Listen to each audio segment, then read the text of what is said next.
నూలు నూలులో శతాబ్దాల గౌరవం, పట్టు పరంపరకు ప్రతీక, సంప్రదాయానికి శాశ్వత చిరునామా సఖీ. కూకట్పల్లి వివేకానంద నగర్లో ఉన్నటువంటి శ్రీ సాయి భరద్వాజ అపార్ట్మెంట్ ఇది. ఇందులో థర్డ్ ఫ్లోర్లో ఒక ఆమె, ఒక 45 years ఏజ్ ఆమె, ఫ్రైడే రోజు నుంచి హెల్త్ బాగాలేదంట. అంత ముందే బాగాలేదు, ఫ్రైడే హెల్త్ బాగాలేక ఆమె రామ్దేవ్ బాబా హాస్పిటల్లో చనిపోయారు. అయితే ఆమె తల్లి, ఇంకో సిస్టరు, ఒక బ్రదర్, మొత్తం 4 ఉంటారంట. ఫాదర్ లేరు వాళ్ళకు. ఫాదరు ఇంతకుముందు గవర్నమెంట్ లో పోలీస్ ఆఫీసర్గా పనిచేసి రిటైర్ అయ్యారని చెప్తున్నారు. సో ఆయన చనిపోయిన తర్వాత వీళ్ళు 4 మాత్రమే ఇక్కడ ఉంటున్నారు. దాదాపు 18 ఏళ్ళు 20 ఏళ్ళ నుంచి ఇదే అపార్ట్మెంట్లో ఇదే ప్లేస్లో ఉంటున్నారంట వీళ్ళు. అయితే ఆమె చనిపోయిన తర్వాత ఆ బాడీని తీసుకొని ఫ్రైడే రోజు వాళ్ళు ఇంటికి తీసుకొచ్చి పెట్టేసి అప్పటి నుంచి అంత్యక్రియలు, కర్మకాండలు ఏమీ చేయకుండా ఇంటి లోపలనే ఆ బాడీ పెట్టుకొని అలాగే ఉన్నారు అందరూ కూడా. అంటే చనిపోయిన ఆవిడ కాకుండా ఇంకా 3 ఉన్నారనమాట. సో అందరూ కూడా ఇదే అపార్ట్మెంట్లో డోర్స్ లాక్ చేసేసుకుని బయటికి రాకుండా, ఎవరిని లోపలికి రానియకుండా వాళ్ళు ఇందులోనే ఉండిపోయారు. అయితే నిన్న దుర్వాసన రావడంతో ఆ స్మెల్ భరించలేక చుట్టుపక్కల వాళ్ళు, అపార్ట్మెంట్లో వాళ్ళు అందరూ కూడా కాలనీలో ఉన్నటువంటి ప్రెసిడెంట్కి, అలాగే సేమ్ టైం పోలీసులకి, ఆయన ద్వారా పోలీసులకు కూడా రిపోర్ట్ చేశారు. కంప్లైంట్ చేసిన తర్వాత పోలీసులు వచ్చి నిన్న డోర్స్ ఓపెన్ చేయండి అంటే ఓపెన్ చేసి వాళ్ళు, మేము అంటే ఐస్ బాక్స్లోనే పెట్టాం కదా, కరెక్ట్గానే పెట్టాం కదా, మీకేం ప్రాబ్లమే, మేము తర్వాత తీస్తామని చెప్పారంట. సో నిన్న శివరాత్రి కాబట్టి పోలీసులు కూడా సరే రేపు మార్నింగ్ తీస్తామంటున్నారు కదా అని చెప్పేసి వదిలేసి వెళ్ళిపోయారు. ఈరోజు మార్నింగ్ నుంచి కూడా వాళ్ళు డోర్స్ ఓపెన్ చేయట్లేదు. డోర్స్ ఓపెన్ చేయకుండా అలాగే క్లోజ్ చేసి పెట్టుకొని ఎవరిని రానియకుండా సేమ్ సిచ్యుయేషన్ కొనసాగిస్తూనే ఉన్నారు. ఇప్పటికే పోలీసులు, తర్వాత చాలా మంది చుట్టుపక్కల వాళ్ళు వచ్చి ఉన్నారు. అలాగే అంబులెన్స్ కూడా తీసుకొచ్చారు పోలీసులు. బలవంతంగానైనా డోర్స్ ఓపెన్ చేపించి ఇక్కడి నుంచి తీసుకెళ్ళాలని వాళ్ళ ఆంధ్రాకి సంబంధించి, అలాగే ఏలూరు అని చెప్తున్నారు. సో అక్కడికి తీసుకువెళ్ళాలని చెప్పేసి పోలీసులు అయితే పంపించేయాలనే ప్రయత్నం అయితే చేస్తున్నారు. ఒకవేళ డబ్బులు లేవా వాళ్ళకు, అలాంటిది ఏమన్నా ఉంటే కనుక మేము హెల్ప్ చేస్తామని చెప్పి కూడా కాలనీ వాసు ముందుకు వచ్చినా వాళ్ళు మాత్రం బాడీని తీయడానికి ఒప్పుకోవట్లేదని తెలుస్తుంది.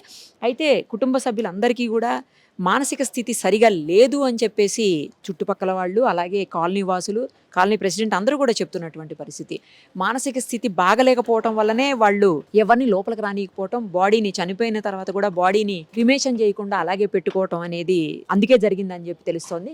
మీకు అక్కడ పైన పోలీస్ కనిపిస్తున్నారు చూడండి, అదే ఫ్లోర్లో అటు సైడ్ ఫ్లాటే. కనీసం అక్కడికి కూడా ఎవరిని రానియట్లేదు అని చెప్తున్నారు. వాళ్ళు అసలు ఎవరితో మాట్లాడరంట. చుట్టుపక్కల లోపల ఉన్నటువంటి అంటే ఆ కాలనీలో ఉన్నటువంటి వాళ్ళతో కానీ, కనీసం అపార్ట్మెంట్లో ఉన్న వాళ్ళతో, చుట్టుపక్కల వాళ్ళతో కూడా ఎవరితోటి మాట్లాడరంట. సో మాట్లాడకపోవటం ఒకటే కాదు, ఎవరన్నా కనిపించినా కూడా పక్కకు మొహాలు తిప్పుకొని వెళ్ళిపోతూ ఉంటారంట. తర్వాత ఎవరైనా ఎదురుపడినా సరే వాళ్ళని కనీసం టచ్ కూడా చేయరు. తప్పుకోండి, సైడ్కి వెళ్ళిపోండి అని గట్టిగా అరుస్తారని. అలాగే గతంలో అయితే ఉన్నటువంటి వాచ్మ్యాన్తో కూడా గొడవ పడ్డారని, అతన్ని చంపేస్తామని చెప్పేసి కత్తులు అవి పెట్టి బెదిరించారని కూడా చెప్తున్నారు. సో ఈ వాచ్మ్యాన్ వచ్చి 1 month అయిందంట. సో ఈ వాచ్మెన్తో కూడా మాట్లాడరంటే ఎవరు, వాళ్ళు రావడము, బయటికి ఏదన్నా పని ఉంటే వెళ్ళి చేసుకుని వచ్చేయటమే తప్పించి ఎవరితో కనీసం ఇంటరాక్ట్ అవ్వటం అనేది మేము చూడలేదు అని చెప్పేసి, ఇంటరాక్షన్ కూడా ఉండదు అని చెప్పేసి చుట్టుపక్కల ఉన్న వాళ్ళు అందరూ చెప్తా ఉన్నారు. ప్రస్తుతానికైతే బాడీ ఇంకా ఇప్పటికీ అక్కడనే ఉంది. వాళ్ళు కూడా అలాగే ఆ బాడీ తోటి అలాగే అక్కడే ఉన్నారు లోపలనే. మరి ఇప్పుడు ఆ బాడీని తీసుకొని వాళ్ళు వాళ్ళ స్వగ్రామానికి వెళ్తారా? పోలీసులు చెప్పినట్లు, అలాగే కాలనీ వాసులు కంప్లైంట్ చేశారు కాబట్టి పోలీసులు ఏమన్నా యాక్షన్ తీసుకొని వాళ్ళని పంపిస్తారా, లేదా ఇంకా అలా మొండిగానే ప్రవర్తిస్తారో తెలియదు. చుట్టుపక్కల వాళ్ళు చెప్తున్నారు ఏదో పూజలు చేయాలి, వాళ్ళు యాక్చువల్లీ చర్చ్కి వెళ్తారట, పూజలు చేయాలి, ఏదో అందుకే ఆపాము, ప్రేయర్స్ చేయాలి అని చెప్పి అది కూడా చెప్తున్నారు. మరి 4 రోజుల నుంచి ఏం చేస్తున్నట్టు ఇక మరి చూడాలి. కాసేపట్లోనైనా పోలీసులు ఆ డోర్స్ బలవంతంగానైనా తీపించి, ఎందుకంటే దుర్వాసన అనేది ఇంకా టైం గడిచే కొద్దీ ఎక్కువైపోతుంది. చుట్టుపక్కల వాళ్ళు ఉండలేని పరిస్థితి ఉంటుంది. ఇప్పటికే దాంట్లో ఉన్న వాళ్ళు బోల్డ్ మంది వేరే చోట్లకి వెళ్ళిపోయారని చెప్తున్నారు. అంటే ఉండలేక భయానికి. అందులో పిల్లలు ఉంటారు, చుట్టుపక్కల కూడా పిల్లలు, పెద్దవాళ్ళు అందరూ ఉంటారు కదా. మరి ఆ స్మెల్ని ఎంతవరకు అని భరిస్తారు? సో పోలీసులు ఇప్పుడు సివియర్ యాక్షన్ తీసుకుంటారని చెప్పి అనుకుంటున్నాం. ఈ కాలనీ ప్రెసిడెంట్ అండి రామకృష్ణ వెల్ఫేర్ అసోసియేషన్ అధ్యక్షుడు జయపురందరెడ్డి. ఈ కాలనీ ప్రెసిడెంట్ నేను.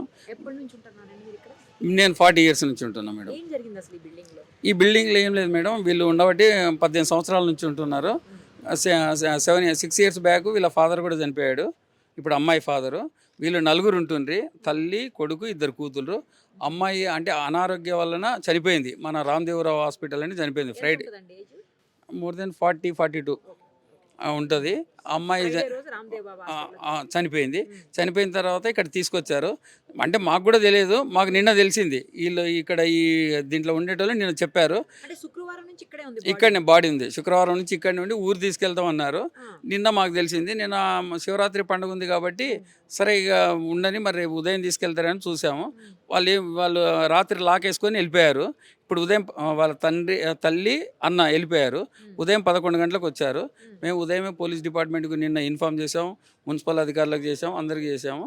వాళ్ళు ఈరోజు ఉదయం వచ్చేసి ఇప్పుడు పోలీస్ అధికారులు వచ్చి మాట్లాడి వీలైనంత త్వరలో, అంటే దుర్వాసన వస్తుంది బాడీ కాబట్టి 4 రోజులు అయింది, ఇమ్మీడియట్లీ ఇక్కడికి వెళ్ళి బాడీ తీయాలని మేము పోలీస్ అధికారులకు తెలియజేస్తున్నాం. మీడియా ద్వారా మీ ద్వారా కూడా తెలియజేస్తున్నాం తొందరగా బాడీ తీయాలని. ఏమైందండి ఆమెకి? ఎందుకు చనిపోయింది? ఆమె అంటే అనారోగ్యంగా చాలా రోజుల నుంచి ఉంది. వాళ్ళు ఎప్పటి నుంచి ఉంటున్నారు ఇక్కడ? 18 సంవత్సరాల నుంచి 18 ఏళ్ళ నుంచి ఇక్కడనే ఉంటున్నారు. ఏమన్నా ఎప్పుడన్నా ఎవరితో ఇష్యూస్? ఈ ఇష్యూస్ ఏంటి, వాళ్ళు ఎవరితోనే కలిసేవాళ్ళు కాదు. వాళ్ళంతా వాళ్ళే పోతుంటే వస్తుండే. మేము ఇక్కడ ఉన్నాం, ఎవరిని వాళ్ళు మాట్లాడారు కలవరు. వాళ్ళంతా వాళ్ళే వచ్చి వెళ్ళిపోయేవాళ్ళు మేడం. ఎవరితోనో మాట్లాడారు, ఎవరితోనో కలవరు కూడా ఇప్పటి వరకు. వాళ్ళ ఫాదర్ ఉన్నప్పుడు కొద్దిగా మాతోనే కలిసేవాడు. ఆయన రిటైర్డ్ పోలీస్ ఆఫీసరే, ఎస్ఐగా రిటైర్డ్ అయ్యాడు, ఏఎస్ఐగా. అతను రిటైర్డ్ అయ్యి చనిపోయాడు. అతను కలిసేవాడు. తర్వాత ఇంకా ఎప్పుడు ఎవరితోనో కలవరు వీళ్ళు. వాళ్ళకి ఇంటర్నల్ మనకు తెలియదు, ఎవరికి చెప్పారు వాళ్ళు. ఎవరితో లేవు, కాలనీలో లేవు, అపార్ట్మెంట్లో కూడా లేవు. వాళ్ళ ఇంటర్నల్ ఏమైనా ఉందో మనకు తెలియదు. వాచ్మెన్ అంటే గతంలో ఒకసారి ఇంతకుముందు 5 years కింద వాచ్మెన్తోనే గొడవ పడ్డాడు. వాడు వెళ్ళిపోయాడు. అరే నేను పొడి చేస్తాం అది ఇదని బెదిరించారు. బెదిరిస్తే వెళ్ళిపోయాడు. ఇంకా అదే బెదిరించారు, వాడు వెళ్ళిపోయాడు కాల్ చేసి. అది ఇప్పుడు కూడా ఉన్నాం, వాచ్మెన్ కూడా ఉన్నాడు ఇక్కడ, అప్పారావు అని. వాడిని కూడా బెదిరించారని అన్నాడు. సరే ఇక ఏదైనా ఉండని ముందైతే డెడ్ బాడీ అయితే తీయండి అని చెప్తున్నాం మేము. ఆయన ఉన్నప్పుడు కూడా ఇదే వాళ్ళంతా ఎవరు, ఆయన ఒక్కడే కలిసేవాడు. వీళ్ళందరూ వీళ్ళ పని ఏదో వీళ్ళు చూసుకునే వాళ్ళు అంతే. వీళ్ళు ఏం పని చేయరు నాకు తెలిసినంత వరకు అయితే. ఇంట్లోనే ఉంటారు, బయట అటు ఇటు తిరుగుతుంటారు. మళ్ళీ ఏదైనా కావాలని తెచ్చుకుంటారు. మరి పని చేస్తున్నాం అని చెప్తారు కానీ మనం అవన్నీ ఏం డీటెయిల్స్ ఏమో అడిగారు. ఫస్ట్ ఫ్లోర్ ఈయన రాజు అని ఉంటాడు ఇక్కడనే, ఆయననే మాకు చేసి ఓన్ హౌస్ ఈ ఫస్ట్ ఫ్లోర్ ఉంటాడు. ఓన్ హౌస్ ఈయననే ఉంటాడు. ఈయననే మాకు నిన్న కంప్లైంట్ చేసింది కూడా. మీరు ఇదే బిల్డింగ్ లో ఉంటారండి? ఫస్ట్ ఫ్లోర్ లో ఉంటారు.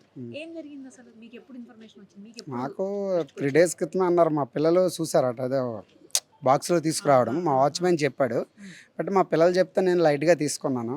మా పిల్లలు అంటే చిన్నోళ్ళేం కాదు, 20 years బాబులే. వాడు భయపడి చెప్పిండు, డాడీ ఇలా జరిగింది అంటే నేను ఏదో లైట్గా తీసుకున్నాను. తర్వాత రోజు మన వాళ్ళు అందరు చెప్పారు నిజమేనండి అన్నారు. సరే మా పైన రవి గారు ఉన్నారు, ఆయనతో ఒకసారి వెళ్ళి మాట్లాడతామంటే రవి గారి నుంచి సార్తో మాట్లాడతామని చెప్పి థర్డ్ ఫ్లోర్ అవతల పోరస్ బిల్డింగ్లో మొత్తం 7 flats ఉన్నాయి, 5 వాళ్ళు ఉంటారు. సరే తెల్లారి నిన్న ఇదే టైంకి కాల్ చేసాము పోలీసులకి, వచ్చారు. వచ్చిన తర్వాత నుంచి తీసేస్తాము, ఇది కదా అంతటి 7 అయిపోయింది. తర్వాత తీయలేదు. సరే మార్నింగ్ తీసేస్తామంటే మాకు టైం ఇవ్వమన్నారు. ఇప్పుడేం తీయట్లేదు. అదే ఉన్నారు, డెడ్ బాడీ లోపలనే ఉంది. అందరూ ఉన్నారు. ఇప్పుడు వచ్చారు 11 గంటలకు వచ్చారు. మమ్మీ డాడీ అందరూ ఉన్నారు. ఇప్పుడు వెళ్ళాము మేము పైకి. తల్లి ఉంది, కొడుకున్నారు, ఒక అక్క ఉంది, చెల్లెలు చనిపోయింది. వాళ్ళ లోపలనే ఉన్నారు డెడ్ బాడీ పెట్టుకొని. డెడ్ బాడీతో 4 ఉన్నారండి. ఒక డెడ్ బాడీ, వాళ్ళు ముగ్గురు బతికిన వాళ్ళు 3 ఉన్నారు.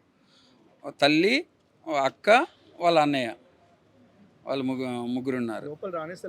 ఎవరిని రాణిస్తలేరు, లాక్ వేసుకుంటారు, ఎవరిని బోనిస్తలేరు. పోలీసు వాళ్ళ ద్వారానే ఓపెన్ చేయడం. మీతో పోతే మీరు ఎందుకు వచ్చారు, మీ మీద బెదిరిస్తారు అన్నట్టుగా వాళ్ళు, అంటే మాటలు తిడుతుంటారు, బూత్ మాటలు. ఎవరు anybody is not going inside. పూజలు చేయాలంటున్నారు, ఏదో పూజలు చేయాలి, ఎవరు రావద్దు అని చెప్తున్నారంట. ఏం పూజలు మాకు తెలియదు మేడం. రావద్దు, ఎవరు వస్తే కత్తి చూపిస్తున్నారంట. అందుకని మేము మేము శవాన్ని మాత్రం మేము ఇవ్వము, ఇక్కడ పూజలు చేసినాక ఇస్తామని అంటున్నారు. వాళ్ళు క్రిస్టియన్స్ ఏం అంటారు కానీ దట్ ఈస్ నాట్ కరెక్టెడ్ అంటే అంటున్నారు ఇట్లా జనము. అంటే అది కాదు, మామూలుగా అయితే వాళ్ళ మానసిక పరిస్థితి బాగలేదు నాకు తెలిసినంత వరకు. ఎందుకంటే నేను 40 ఏళ్ళ నుంచి ఉంటున్నా కాబట్టి నాకు అన్నీ తెలుసు, A to Z. ఇక్కడ ఎవరు వచ్చినా ఎవరు పోయినా మొత్తం తెలుసు. అది పరిస్థితి మేడం. ఏంటి మా రిక్వెస్ట్ ఏంటంటే తొందరగా బాడీ తీయాలి అంతే.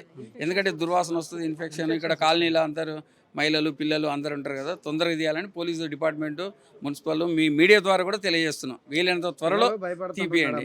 ఇప్పుడు దీంట్లో ఉండాలంటే కూడా వీళ్ళు బెదురుకుంటున్నారు. ఉదయం వచ్చి నాకు 4 కంప్లైంట్ చేశారు, సార్ ఇట్లా ఉంది అని. అమ్మ మేము వస్తున్నాంలే అని వచ్చేసి చెప్పాము. మా వాళ్ళే వీళ్ళ ఫ్యామిలీలు ఉంటారు కదమ్మా, ఆమె తిరుపతి నుంచి వచ్చేదంటే కింద ఆమె చెప్పిందమ్మా తీపిస్తాంలే మేము త్వరలోనే అని చెప్పాము. మళ్ళీ వచ్చాను ఎప్పటి నుంచి ఇక్కడ వాచ్మెన్ ఉన్నారు? నెల అవుతుంది. నెలేనా? నెల ఏమైంది అసలు?